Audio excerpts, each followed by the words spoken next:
Wait till it start. Man, what's good, man? What it do, man? Before we get started, man, like I said, this is the first CBDub live media broadcast for 2026, man. Like I said, we live at the compound, man, at compound number 1. You know what I mean? I got my kinfolk with me. You know what I'm saying on her. What up, Zach? What's up, man? Man, chilling, man. Man, what's good with you, man? What's good? Man, living life, man, and still listening to hip hop. These years, Yeah. Yeah, we was just chopping it up, man. Like I said, this is, kinfolk gonna be live on the show with me sometimes, you know what I'm saying, stuff like that, and everything. So, we just, kind of just doing something just to kick off the year right and all that good stuff, you know what I mean? So, but like I said, man, fam, been chopping about this for a cool minute, man. Like I said, we kind of, last week, and I'm gonna speed it on up to now, man. We kind of one of them cats, and we didn't live through all eras of hip hop. You know what I mean? I'm like going on 49 here in like 8 days. Kinfolk, how old are you, Kinfolk? I'm up there, man. I'm old school. he old school, man. Kinfolk pushing like about 70. So you know what I mean? Something like that. But yeah, we live. Like I said, it's my Kinfolk Skillz. You know what I mean? But yeah, we was chopping it up about, just this stuff in general. Just then live through this whole era of hip hop. But hip hop turned 50 a couple years ago, if I'm thinking right. We had that conversation on that. Yeah. We had that conversation on that. We were just having a combo before we went live. You know what I'm saying? Yeah. About Shock G, Digital Underground. Yeah. You said you didn't know for the longest. Go on, see what you got to say. Well, I was just, he passed away. So R.I.P. to Shock G, but for the longest, I thought him and Uppy was two different people. You know what I mean? Yeah. When I first heard Uppy dance and all of this, but as time went on, I said, man, I was listening to the music. Man, had some really good music. You know what I mean? Real funky. You know what I mean? So they kept that funk with it. Right. But sometimes we can tell how good someone is when they placed in an arena or room or boardroom or some kind of place where they're around their peers. Right. And that's when I remember that we're all in the same game. Video. Yeah. And, man, it's like they had the best. Man, that was the Digital Underground, like the best verse. Yeah. I mean, even they switched the beat up and it. Yeah. I'm like, oh man. So that caught your attention. Right. And then the lyrics were on point because some people wasn't on point. You know what I mean? Yeah, like I said, back then we had a lot of dope lyricists. Right now, and then we had some that wasn't really great at being a lyricist. But you're totally right, man. Like if you go on for the people that don't know about Digital Underground, like I said, we historians here now. You know what I mean? With our age, you know what I'm saying? If people don't know now, Digital Underground actually introduced us to Tupac Shakur. Yeah. Introduced us to Tupac Shakur. I just found out on social media that Queen Latifah was saying that Pac is the one that invented the Uppy dance. See, I didn't even know that. I just found that out like yesterday. Yeah, see, I didn't even know that. Remember, he was a roadie. Yeah. For Digital Underground, and that entailed performing on stage. You know what I mean? And right. So he was basically a dancer on stage with him. And right. So he the one came up with the dance with it. Yeah. Right. Yeah. According to Queen Latifah.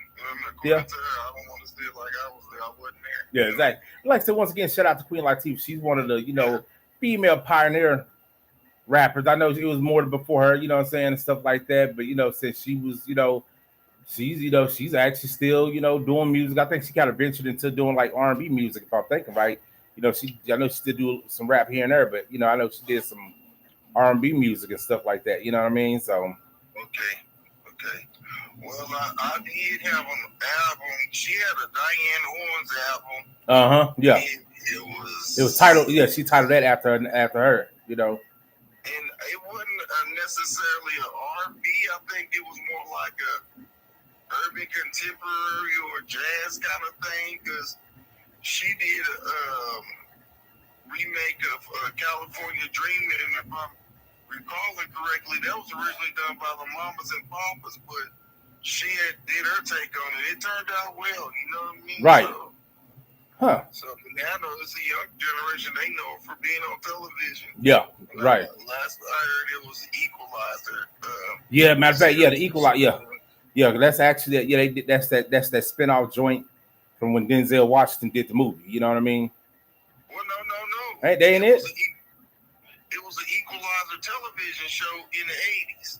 See, I didn't even know that. Yeah, so it's kind of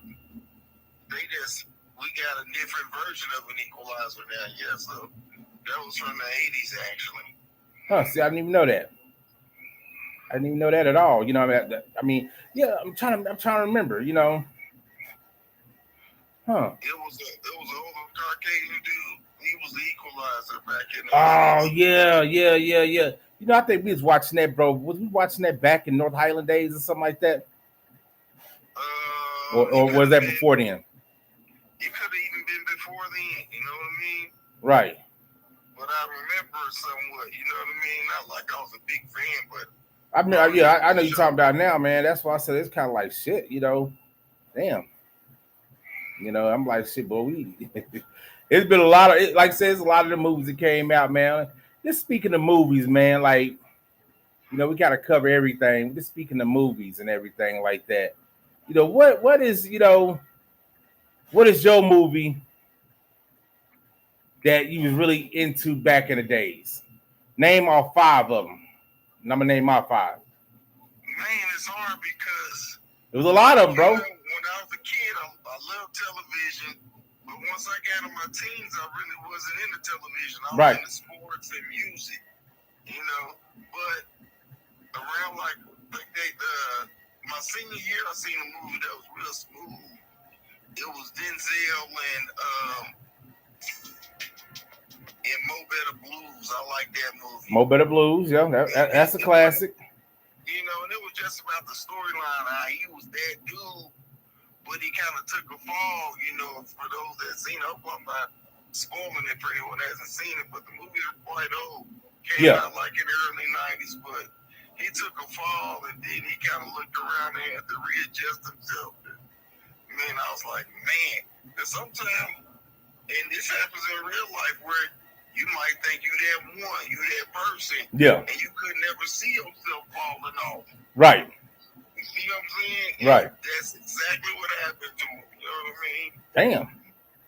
Yes, I remember. I remember Mo Better Blues. I remember that. I don't know what year Mo Better Blues came out. You know what I'm saying? I'm thinking it was like 1991 or something like that. Probably my freshman year in school, high school. And I've always liked all the Spike Lee's joints. Yeah. And you know, I noticed with Wesley Snipes, who was in the movie, he's such a character actor that you really believe he that person that he is in the movie. You don't even think, I'm watching Wesley Snipes acting as such and such. I'm watching whoever the character is, you know what I mean? Right. Yeah. I mean, one of my good movies back then, I used to like, I remember we used to watch this when we was kids, man. It's going way back. Warriors. Oh yeah, now I liked it as a kid. Yeah, that's why I said that. That was.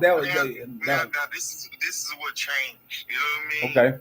When I was older and after I seen Colors, the Warriors seemed kind of corny. You know? Yeah. Compared to Colors, yeah, hell yeah. Yeah, I went back and watched Warriors. I was like, oh man, come on now. Right. Yeah, compared to Colors, yeah, that definitely was.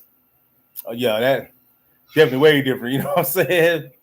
But like I said, you know, Colors, man, that was like, you know, and I think with Colors that hit so hard because that you know around that time they came out, gang banging was full-fledged. You know what I'm saying? Remember it kind of just tapped in here in Oklahoma around that time. You know, it seemed like for some reason it seemed like, that movie Colors made it spread even more. Right. You know what I mean? Yeah. Yeah. I don't know how that works, but I remember in the late 80s when gang members from California was relocating to different parts. Yeah, a lot of them relocated, came right, like I said, right to Oklahoma. Yeah. Right here with the bullshit. You know what I mean? And that really happened for real. Yeah. People are my OG from such and such, but he was also from such and such California. Right. Okay. What I mean? So, yeah, makes total sense, man. That's how it went, man. It's crazy when you sit down and think about that. A lot of the movies, you know what I mean, that really, I think when a lot of people started living out the shit that was going on in the movies like that, and blood in, blood out, can't leave that one out either. That was another historic gang movie, prison gang movie, and all that type of stuff. It was just. Yeah, even though I grew up in the hood, several hoods, but the gang stuff never affected me like that because it really didn't have nothing to do with me. You know what I mean? Right.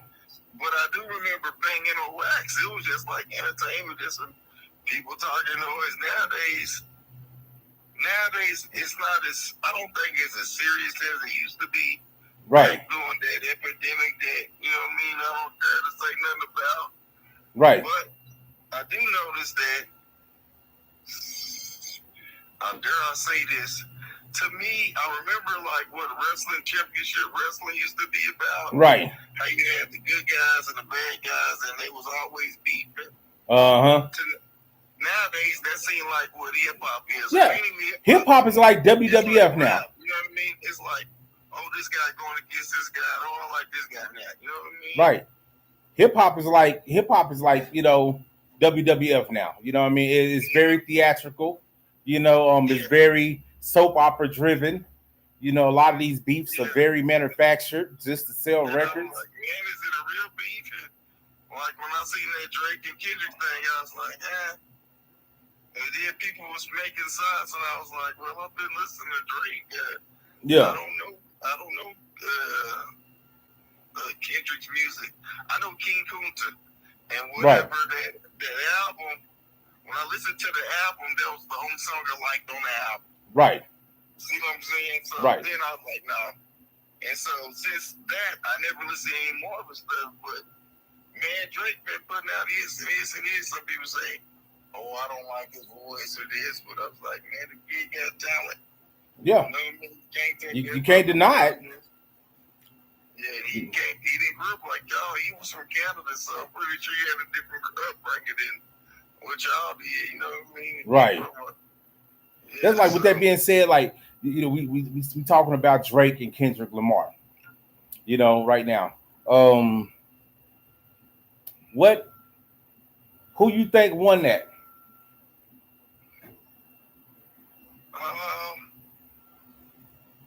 We know that Kendrick had that song of the year. That song will be going on for a cool minute now. You know what I mean? Well, it was catchy. You know what I mean? Yeah. But was it anything lyrical about it? I mean, he had some double entendres. Well, at least one of them that really caught my attention. You know what I mean? Right. I just don't know what Drake said about that particular album. You see what I'm saying? Yeah. I mean, it's kind of one of this. I kind of look at the. I'm listening to you. When I listen to Drake on Spotify or YouTube or something, it was almost like some stuff he was gonna put out anyhow. So it's not really, you know what I mean? Right.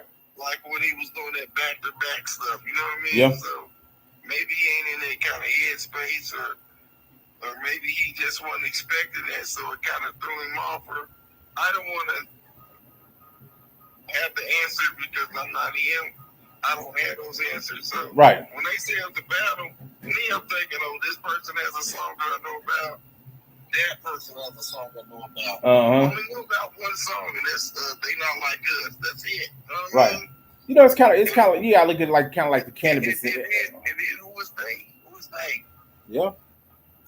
But you got to kind of look at the scenario like kind of the cannabis and LL situation. Cannabis won the battle, but LL won the war. Drake won the war.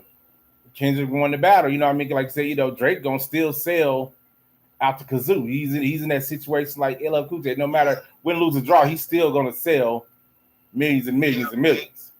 So it's almost like good job, you got my attention, but yeah. Now what do you do after that? What you know? And like I said, he got some good shit. You know, that's why I will say the difference between Kendrick and Cannabis. He got some good shit, but it's kind of one of the things. What do? Now you got to keep going. You know, when you doing shit like that, you got to really be having your foot on the gas now. You know what I mean?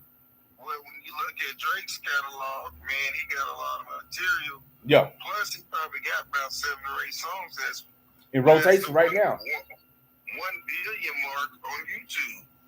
Right. You see what I'm saying? Mm-hmm. So we know that's residual income. It's not residual income if you ain't no house, if you don't have the views. But when you got billions of views, man, that becomes a substantial income. Right. So yeah, you have a valid point, man. You have a valid point. Is it a win because you had a hit single that got everybody's attention and you call yourself winning the battle? When did you win the war, or when did the war start? And yeah, I know it ain't about the career because y'all don't have the same career. You know what I mean? Right. It's on 2 different levels. You know what I mean? There's levels to a lot of things. And right. I think even with that, you know, when it comes to music, there's artists that really make it a sizable income off their creativity, if you will. You know what I mean? Right. We'll leave it like that. You know, everything else. And then those, you can research those facts. You know what I mean? I totally like that's what I can totally agree with you on that. I can totally agree with you on that. You know, it's kind of one of them deals. That's how I kind of look at it. You know what I mean? And like like just now, let's change the little subject real quick. Like within the next 10 years, I'm gonna say next 5 to 10 years, where you see hip hop going?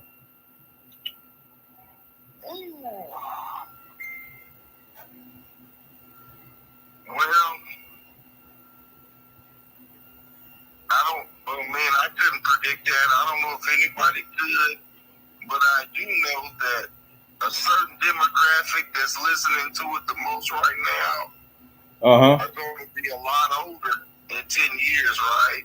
Right. So hopefully the music matures with the people. You see what I'm saying? Yeah. So you figure we that first generation, man, we're older. In 10 years, we'll be damn near retirement age. And, right. You know, it depends on what kind of music you want to listen to at that age. You know what I mean? Mm-hmm. When I'm up in age and damn near a senior citizen, I don't want to be listening to people talking about they got a beef and they old as hell. You know, at some point you gotta be like, okay, you know. I'm like, man, get over it, man. This is like professional wrestling at this point. Yeah. Man. It ain't even that serious. And that's what people doing now. You know, it's just people using beef. Nowadays, it's about as real as professional wrestling. You be like, man, right. No. They be beefing with each other and taking pictures with each other the next day. You know what I mean? It's crazy. Mm-hmm. They, you know, it's kind of like, you know, we'll go and switch gears on that. Like, you know, that's why, you know, we was having me and my homeboy Reed. Shout out to Reed, my bro from the News Feed Killers, man. Y'all know what it is. It's going down real official. I got to plug myself real quick, too. You know, I got that final feature presentation, final EP dropping January 10th on my birthday, man, right around the corner. It'd be available on a lot of streaming platforms and all that type of stuff. While we on that subject of platforms, you know, like, have you noticed the Skillz? You know, like me and Reed was talking about this. You know, I miss the days of having CDs, buying CDs, physical copies, as Bro Reed would say, tangible product. You know, because now it's kind of like, you know, you don't, you know, I mean, I don't get me wrong. Like, you know, I guess it was one of them things where, you know, I seen the shift when everything went digital, you know, all that stuff. Me and Reed, when we was doing the DVDs, of course, we did it. Y'all see this banner back behind me. It's, you know, we did like 20 some damn DVDs, all that type of shit, actual movie theater, you know, product as well too. And I got, you know, documentaries dropping as well. But you know, we've seen all that go from doing DVDs, CDs, and all that type of stuff to the digital format. People are like, oh yeah, that's a good thing. Well, it's a good thing in a way, and it ain't. You know what I mean? Because like I say, you know, you're not when I'm selling with Skillz, remember I was selling all them damn DVDs and CDs, shit, that was $10, $15, $20 a pop. You making off tangible product on hand, as Reeves would say. When it came to the streaming world, you gotta either to do a million, make $7,000 or something like that on YouTube. You gotta get 1 million views. I mean, somebody post. Only way streaming to be good if the money was right for the artist. Yeah, and that's what they need to fix that. They definitely got to fix that, bro. Like the money's definitely not right for the artists. Since the streaming platform controls every aspect, man, they just make the artist seem secondary. And yeah. It almost seems like an act of desperation to even want to have your stuff streaming. Yeah. I mean, it's only been a couple of years since like them old artists. We talking about like since Motown days. Right. They maybe like in 2019, they had to sue to be able to get what do you call residuals. Right. From having their old music played on YouTube or whatever. Right. So just the other night I seen Donna Ross on something. Yeah, she's performing. Was she performing at the I think at the New Year's thing. Was that Dick Clark? Yeah, yeah. Donna Ross performing at the New Year's thing. Yeah. So what the deal is, up until recently, they wasn't getting residuals on their classic music that somebody then posted up. Even what if the record label posted up the music? Whoever posted up the music, they weren't getting paid on that old school music that was made before 1992, up until like 2019 or something like this. Yeah. That's been a recent thing, you know what I mean? Yep. That's kind of one of them deals, man. It's one of them things where, you sit out and look at shit. I mean, it's, as an artist myself, used to be, well, I guess I'm retired, but, I still got to do stuff here and there. But it's just, I see it from both sides, getting popular. I can't say, I didn't, since the streaming part, like when we've been doing streaming, then we put the music, I'm putting a couple of my shorts, films out with my music behind it. Yeah, that goes, it's how can I say this? If anybody been on my YouTube channel, I don't really do a lot of full-length videos. I do a lot of YouTube shorts. Same thing with Facebook. Same thing with TikTok. Versus, it's I'm putting stuff out with my music behind it, or another fellow Oklahoma or somebody I was cool with or station with or whatever putting their music behind that Skillz, it's getting 6,000, 7,000 views. That's a great thing, because that's getting 7,000 people to hear your snippet of your song. Versus to, you're like, okay, I know I done had 7,000 people hear this, but at the same time, it'd be dope to make $7,000 off each view, where it don't transcend in that when it comes to streams. 7,000 views is a lot. I think the highest view count I did on one of my YouTube shorts is like maybe 55,000. Which that was dope. You know what I mean? But like I said, that turns into like cents on the dollar. You know what I mean? Facebook, you probably make a little bit more. I tell people all the time, I'm very transparent about Facebook. So when I'm uploading to Facebook, having some of my songs on there and all that type of stuff behind the music and all that stuff, a few $100s a month ain't bad. But still, you know what I mean? I Skill, that day we was out, when I was selling all them DVDs, that day we was all at the liquor bin, we was out and about. Remember that shit? You rode around with that whole day. We were chilling, we eating church's chicken, all that type of shit. I think by the time that night was over with, by the time we left the liquor bin and I took you back home, I think I made about $500. That's what it was. Okay. That was in we was probably out and about for about 6-7 hours, bro. That was when we was out and about. You know what I'm saying? So that was and that time, bro. That was way before. Crazy part, bro. That was way before I think you had your son. Yeah, you didn't have Kobe. I know it was before Kobe for sure. Yeah, it was way before Kobe. So you know what I'm saying? That you was first back. So it's kind of one of them things. I'm like, hey, I made what $500 and shit like that, $600 in 7 hours. You know what I mean? It's shit. It's use that as an example. Trying to make $700 in a month is crazy on Facebook. You damn near have to, do millions of views. Same thing with YouTube. You got to hit 1 million views. You know what I mean? But in order to get paid on YouTube, you got to have so many watch hours and all that type of stuff and everything like that. You know what I'm saying? It's crazy on all these platforms. But that's why I tell people like, man, hey, are you gonna put the album out and gonna sell it? I'm like, no, I'm gonna feed the streets because I'm gonna put it on all my platforms. So I make some off of it, but I'm not worried about trying to make a big amount of dollar amount. I'm like, I'm trying to feed the streets and feed the ears. So if I can had them, I'm gonna be doing like a bunch of highlights of each song I got, you know what I mean? So if I can get 7,000 to 8,000, 10,000 people to check out each one of those, guess what? That's a new fan, And that's how I look at it, you know what I mean? So I'm like, I love to go back. I still got my old CDs, still in the CD booklet, man, and shit like that, I know you probably got some old CDs sitting around. Yeah. Some albums too. But, yeah. It's just, they're there for the listening. But, man, nowadays, as far as an artist get paid like that, yeah. in them days, it's over. Yeah, it's over, man. It's hard out here, man. I ain't gonna even lie. That's one thing I would say as an artist. My artist side and the newsfeed killer side, I love being the hip hop artist. I love doing that. But being the photographer and content creator with the car show stuff, that's been more profitable. You know what I mean? Like I said, out of all them damn DVDs, what we got, like I said, damn near in movies and all that shit, that was actually money on hand we getting. You get what I'm saying? So, versus to streaming. I mean, so it's crazy, but like I said, I'm gonna make the best of it either way it go. Like I said, I'm not, in the pressure cooker no more to be trying to make a living off this shit. Like I said, God knows you can't, you know what I mean? And I'm not fit to be like these guys on all these social media platforms saying they're making a living off of it because shit, I'm like, come on, man.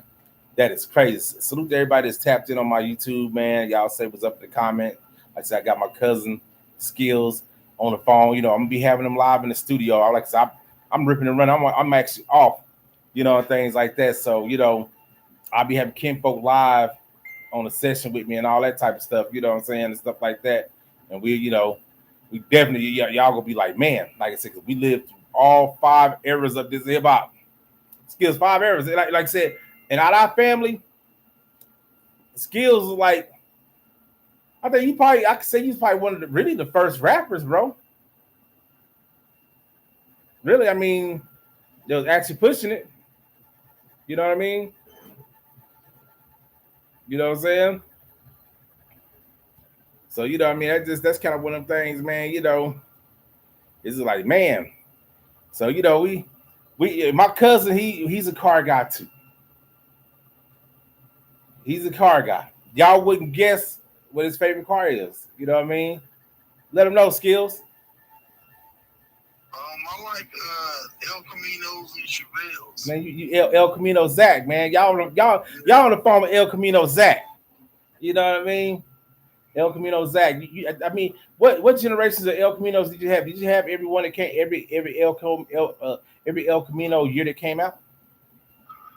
I had except for that first generation. Okay. And the third generation. Huh. Because I remember you had pretty much all of them, you know what I'm saying, and stuff like that, Yeah, I've had a handful of them throughout the years, yeah. Yeah, I remember y'all was like, man, I'm like Skillz, and had them, you know what I mean? That's kind of one of them deals, man, where shit, that same thing, I'm a Monte Carlo fan, but I'm trying to figure out, I think I had all my favorite cars. The 5.0 Mustang, when we was going to Rose State and all that stuff, bro. I had the Monte Carlo I always wanted. I had the Cuddy when I was stationed out there. We was out there in Arkansas, and then, like I said, got the new Monte and stuff like that. I always been a fan of the old ones, but I always been a fan of the new ones though too. Though as far as the V8 model ones, a lot of people like, oh no, I don't like that because it's not the rear drive one and all that type of stuff. You know what I mean? But like I say, that's where I think Chevy fucked up at. They should have made the new Monte Carlos and the newer style Impalas rear drive.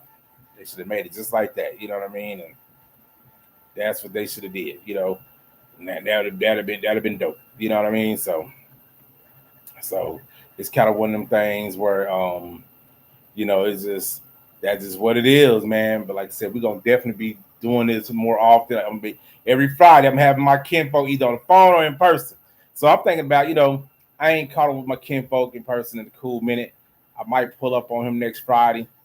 You know what I'm saying? So I might get that box of churches, you know what I mean, and stuff like that. We're gonna be greasy to the motherfucker.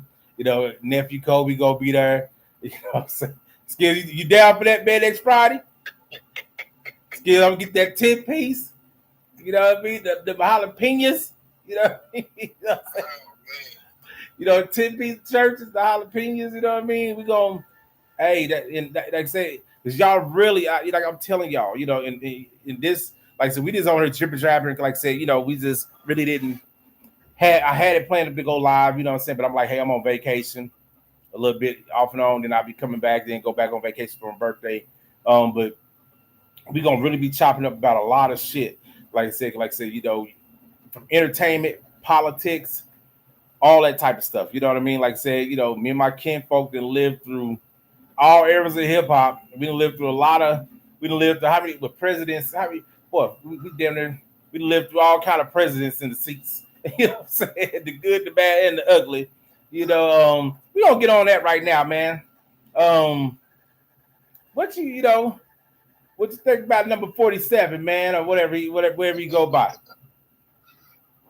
even think about that, dude. Yeah. It's all bad when I think about them. But yeah.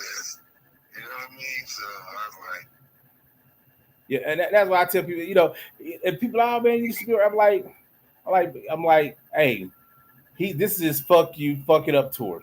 That's all he's planning on doing, fucking a lot of shit up, and that's just what he's doing, But at the same time, I tell people, I'm not gonna let it stop me from doing what I do. I'm not gonna stop it, let me doing what I gotta do. You know what I mean? That's why, and the thing is, people get so scared of politics because they don't understand it. Then you get people that jump online thinking they know the politics and don't even know shit. And what you need to be voting on is actually the shit that's going on in your city. Vote them people out of them seats in your city. But it is what it is, man. Like I said, I'm like you, man. I really don't. I don't really talk about. He's not important. You know what I mean? So so he's not important. He don't cut my checks. I don't lose no sleep. I mean, he don't lose no sleep over my head. He don't even know who the fuck we is. But it's all good though. You know what I mean? It's all good. So like I said, if y'all don't know, a little background, also more background on my kinfolk Skillz. You know what I'm saying? He's a certified pilot. Holla, man. How long you been flying planes, Playboy? about 30 years. How long? 30 years. 30 years. 30 years, man. That's longer than some people been living. As long as, I ain't got up in the plane with kinfolk yet, but I remember, I've been out there a handful of times when he did fly. You know what I mean? I was getting dizzy just by, watching kinfolk fly the plane. You know what I mean? But there's, kinfolk. He actually took that. He was the first one who took that first leap. They ain't even called leap of faith, man, because you actually had it planned up, and that's what you did. Kinfolk left Oklahoma. What year you leave Oklahoma? Because my mom was already gone to seas. I think you left with 2000, 99? 99. I left in 2000 going to Germany, getting stationed in Germany. But kinfolk jumped off the porch, man, and went up there to Spartan School of Aerodynamics, if I'm saying it right, in Tulsa, Oklahoma.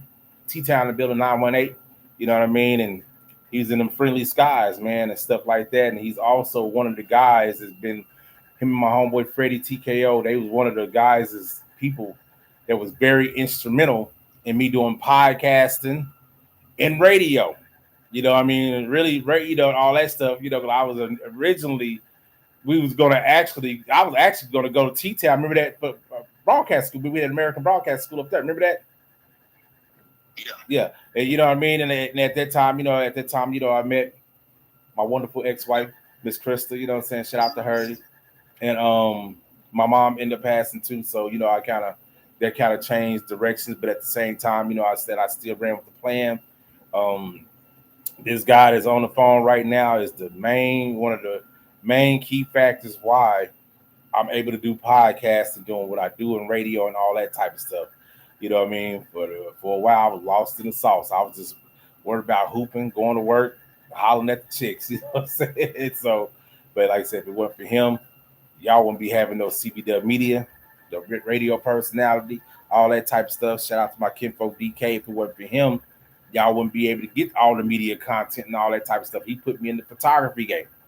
So, Freddie TKL, DK Grant, Skillz, those are, like my mentors that, hey, pointing me in the right direction.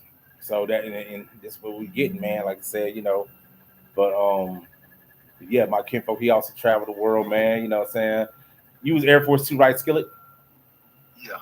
He's Air Force, you know what I'm saying? So, traveled, then flew all over the United States and stuff like that. A lot of people can't say that. A lot of people can't say that at all, man. Like I said, we both born and raised in Oklahoma, man. You know what I mean? So that's just one of them things. Like I said, y'all definitely gonna be hearing from us every Friday at 12 noon. Next Friday, I'm pulling up on Kinfolk. Well, we're gonna probably be 1:00. I'm gonna pull up on Kinfolk. I close the shop at 12:00. So I'm gonna pull up on Kinfolk at 1:00. We'll be going live.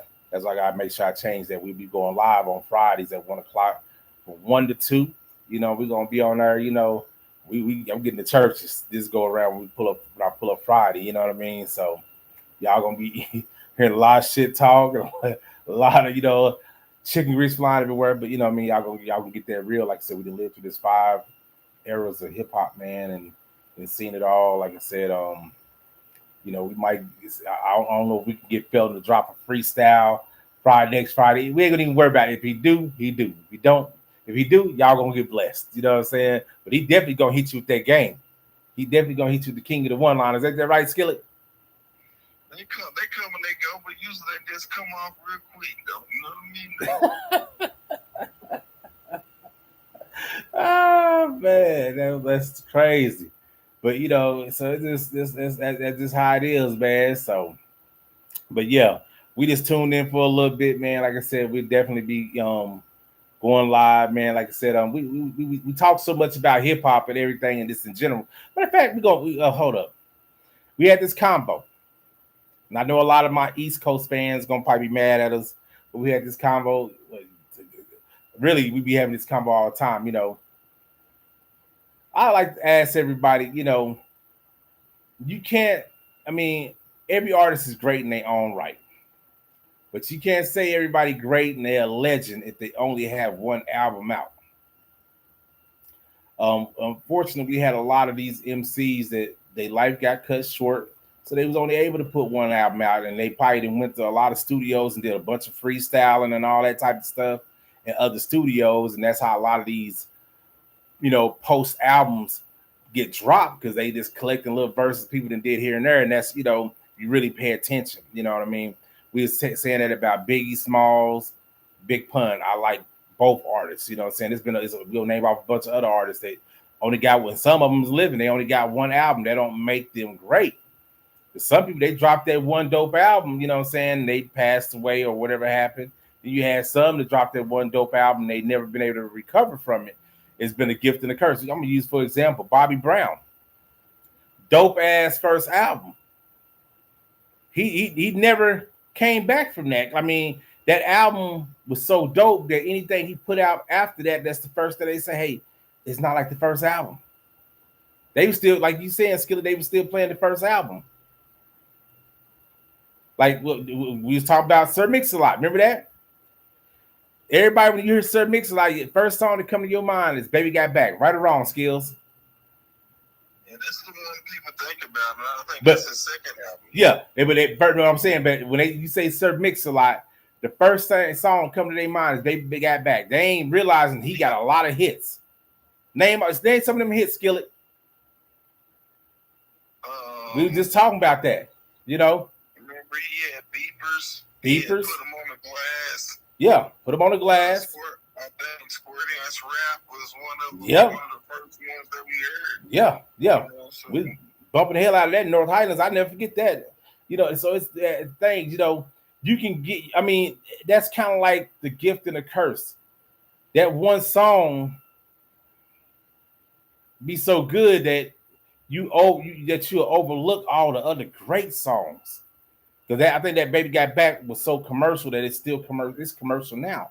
It's being used and reused in certain things, in movies. Like another instant. And he getting paid off that album. Hell yeah, he getting paid. He getting paid. That's the same thing like the Loonies. I got 5 on it. I'm a Looney fan. I'm a huge Yuck Mouth and Numbskull fan. But guess what? People be like, oh, they say I got 5 on it. I'm like, dude, they got a lot of songs, man. Like they got, but that's the first thing come to their mind. I got 5 on it. But they making money. People always remember that real big, huge hit. Yeah. That's common. Yeah.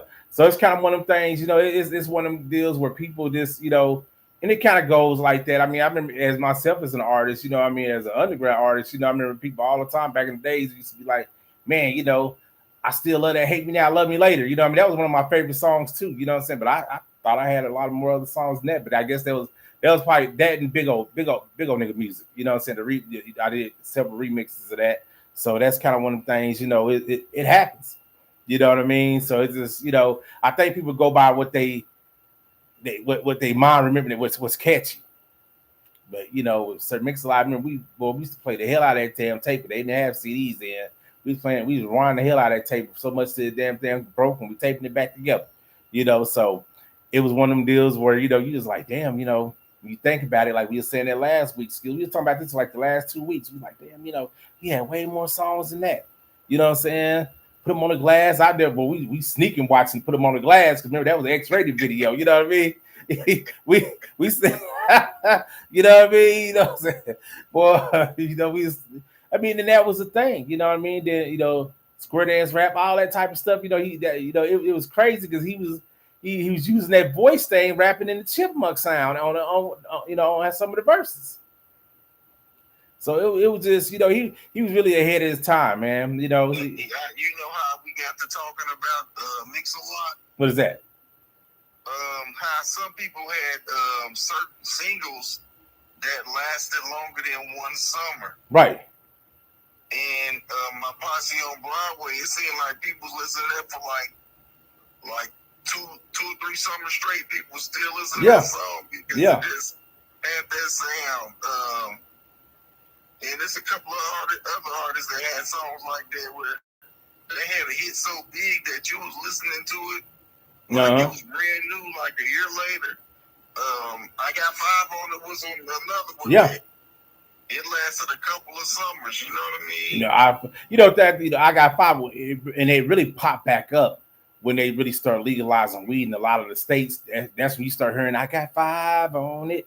I mean, and they played it in the movie Us, and it been in a lot of different movies. You know what I mean? So it's kind of one, hey, it's like, boy, it's one of them things, man. It's crazy we can sit here and talk about all that stuff, man. You know what I mean? Because like I said, you got some songs that lasted, that stood the test of time, and people just forever played them.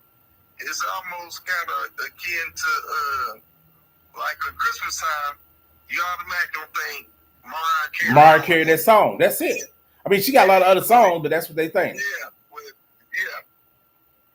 So, but that's a good thing when you got music that stand the test of time and multiple generations can enjoy that song. You know what I mean? Because you remember Snoop Dogg's Gin and Juice lasted for more than one summer as well. Right. Yeah. For sure. That show did. You know what I mean? It's just, Snoop Dogg. Yeah. Take that for instance. But Snoop Dogg, that's one thing I would say.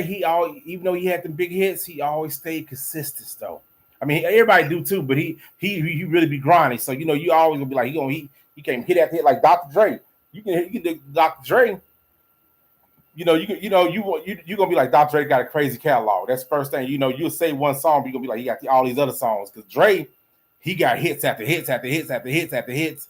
Even though Dre technically only dropped 2 albums. Yeah. The Chronic and the Chronic 2000. Yeah. And the DOC wrote most of them. And shout out to the DOC, man. He's a Texas native too. You know what I mean? Like I said, we had that combo Skillz. Shout out to the DOC, man. He's one of the greatest what if stories. If he wasn't in that car wreck, he would be this generation's 50 Cents. I mean, he'd be that he'd have been 50 Cent before 50 Cent was 50 Cent. That's just me. No, I think you'd have been Pac, more like compared to Pac, man. No, I'm just saying he'd been like he'd been like popular, no, you know, that's what I mean. Oh, okay. Yeah. He had the, like I said, him and Jadakiss had the rapper's voice. You know, Jadakiss got the rapper's voice. They have the rapper's voice. Like, you know, it's DOC he wrote on Doggy Style. Snoop's first single. I think he wrote on that. I think he wrote on that Straight Outta Compton too. So yeah, he got some stuff behind him. Yeah, that stuff is no joke. You know what I mean? It's kind of like, man, you know, it's you know, people don't. But yeah, that's the thing. You know, shout out to the DOC. You're talking about some classics that people well aware of, but sometimes people don't know he was doing a lot of writing on that stuff.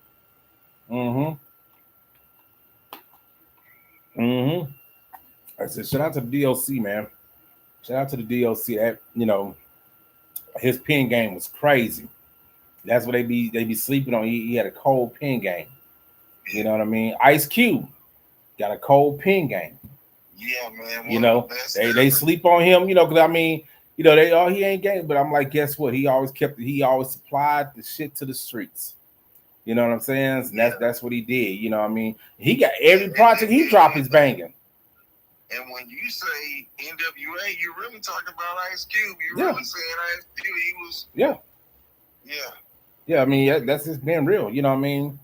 You know, you really saying Cube, man. Like I said, you know, it's one of them deals where he, you know, I don't think Cube ain't dropped a bad album. I can't name one album that's bad. You know, he's one of the few that's dropped some good albums. You know, some may sold more than others, but they, you know, he ain't dropped one word is bad. Like, oh, I gotta skip 75% of the CD. No, he has dropped everything he's dropped. At least 75% of that CD been fire. You know what I mean? Then he brought the West Side Connection with him, Mac 10. You know, they need to get them back. You know, Dub C, they need to get them back together. But I know they had some falling out and all that type of shit. You know what I mean? I didn't even know that till like last year when they really kind of started really talking about it. Like, damn, that's kind of like same thing we about that. Like we was talking about with Big L. You know, I'm a Big L fan. He's a Big L fan. You know what I mean? I can't lie about that. You know, but I didn't know nothing about all the craziness and all that stuff till eventually Mason, Cameron, them and Fat Joe and them started talking about it. And I think they wasn't really trying to throw them out there like that, but people kept asking, you know what I mean? And then you got to address the elephant in the room sometimes, you know what I mean? And it's kind of one of them deals. That's a crazy scenario. You know, that's a crazy scenario. Like I said, but he's basically really living the raps he was doing, and then it kind of caught up with him. You know what I mean? You know, based off what he had going on, and his brother had going on. You know, and both of them are gone. You know, Big Lee and Big L. You know what I mean? Like I said, but that is crazy, man. Like I said, I like to salute everybody out there that's into the podcast, man. Like I said, once again, shout out to Cameron and Mace. It's dope seeing them do that, what they do, and also to the Let's Rap About It, Fabulous, Dave East, Mano, Jim Jones. I rock with all of them. I hate seeing Dipset beef like that. You know, I heard Tony Yayo and Uncle Murder coming out with their podcast. That's gonna be really dope. And yeah, y'all don't forget about CBDub and Skillz. You know what I mean? We in this motherfucker. You know what I mean? So y'all gonna be hearing us every Friday. And like I said, if I'm able to shake loose from one of the 3 CBDub media locations, you may hear us more than one time on a week. But it's definitely gonna be on. It's going Friday, man. Like I said, all that good stuff, man. So you know, but that's the thing, man. You know, but it's been like a lot of dope artists, man. Like I said, you know, once again, when we started the show off on, you know, we've been able to live through all eras of hip hop, man, from the 2 turntables and the mic, you know, to the native tongue movement, the New Jack Swing movement, it's been all kind of movements, you know what I mean, with the music. You know, we didn't seen it all. Gangster rap, the drill rap. Now that's what it is now. The drill rap now, you know. You know, which I'm not knocking nobody in their music because I want everybody to get they shine on, all that type of stuff, you know. But man, you know, do you think music took a dark turn that could actually get back right, or you think it's just still gonna go down this crazy path? You know what?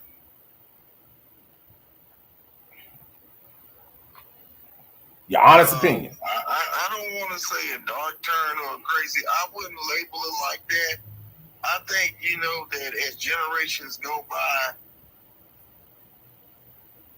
you always got an affinity for the music of your generation. Right, and I'm right. saying your generation, between your adolescent and your early adulthood, right. Most people gonna kind of gravitate toward that era of music for what, and it's just based on the age group, age rank. You know what I mean? Yeah, what you think about them? Old people. Yeah. Go ahead. I'll let you finish, bro. My bad. And that's all I was saying. That, you know what I mean? Most people gonna gravitate for some music between the time they was 14 and 25, 30. Somewhere in that kind of that 15, 16-year range, that's what people a lot of times grab.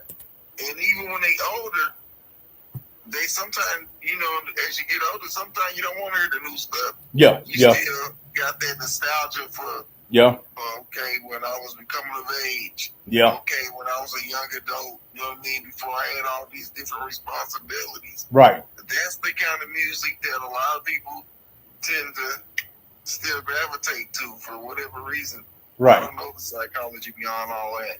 Right. Yeah, because I can look at it. I'm like, I know a lot of people put like that age limit on rap.